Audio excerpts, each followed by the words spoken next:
Bonjour tout le monde, je vous reviens pour une autre vidéo.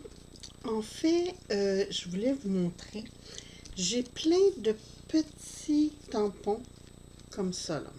Attendez un petit peu, je vais prendre une feuille blanche. Excusez-moi. Bon, des petits tampons à l'unité comme ça, là, j'en avais beaucoup. Puis c'est toutes mes magnolias, mes gorgeous, puis des petites poupettes comme ça, puis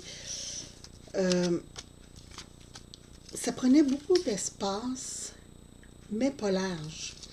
Puis j'avais besoin d'espace parce que j'ai des nouveaux tampons qui s'en viennent. Alors j'ai décidé de regrouper.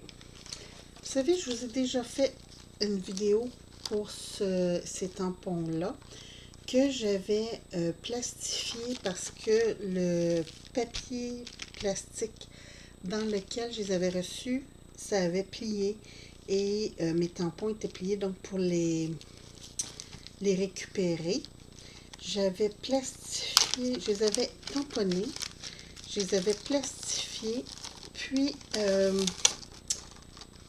comme ça, et fait une deuxième feuille plastifiée pour mettre mes tampons.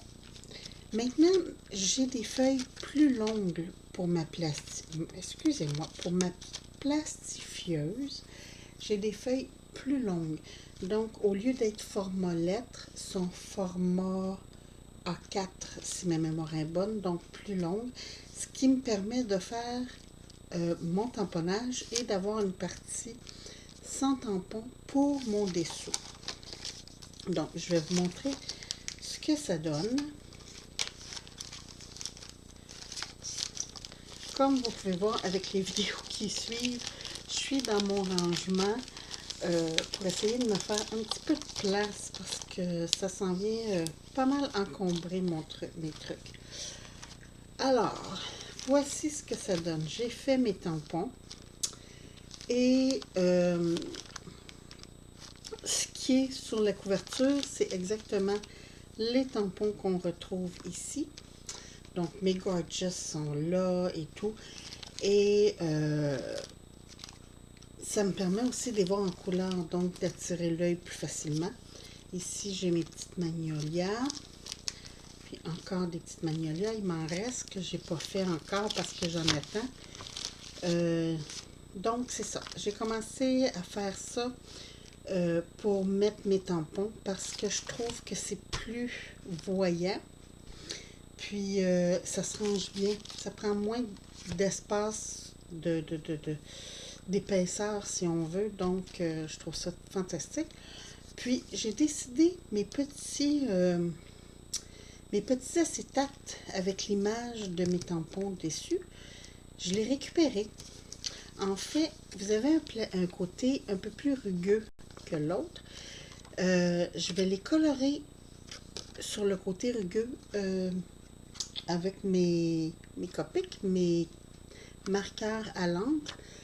Puis, je vais m'en servir pour faire des shakers. Donc, j'ai très hâte de voir ça. Je sens que ça va me plaire beaucoup.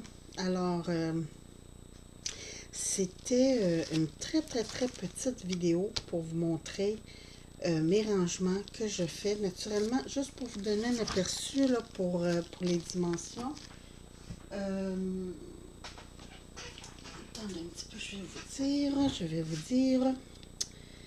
De large, c'est environ 14 cm par hauteur 19 cm que j'ai découpé, qui me permet d'avoir et mon image et mon plastique à l'intérieur. Alors, puis en pouces, parce que j'ai encore du monde qui travaille en pouces. Je crois que c'est 7,5 par 5,5. Donc, en pouces. Alors, puis moi, ben c'est ça, j'avais des sacs 6 par 8. Comme ça, donc ça me permet d'avoir toutes les mêmes dimensions pour mes tampons. Je trouve ça génial. Donc, c'est ma petite vidéo tampon. Puis vous voyez, hein, j'ai commencé aussi à m'en faire à l'aquarelle pour pouvoir me faire des cartes, d'en avoir déjà de près, là, parce que je trouve ça bien pratique d'avoir mes petites magnolias comme ça, faites d'avance, mes petites images. J'en ai fait aussi en noir et blanc, que j'ai pas encore coloré, parce que dépendamment des teintes que je veux pour mes cartes, je ne veux pas les colorer toutes d'avance. Alors, c'est ça. Donc, très petite vidéo. J'espère que vous avez apprécié. Puis, de toute façon, on se redonne des nouvelles bientôt. J'ai un haul aussi à vous faire. Alors, passez une belle journée. Merci, bye bye.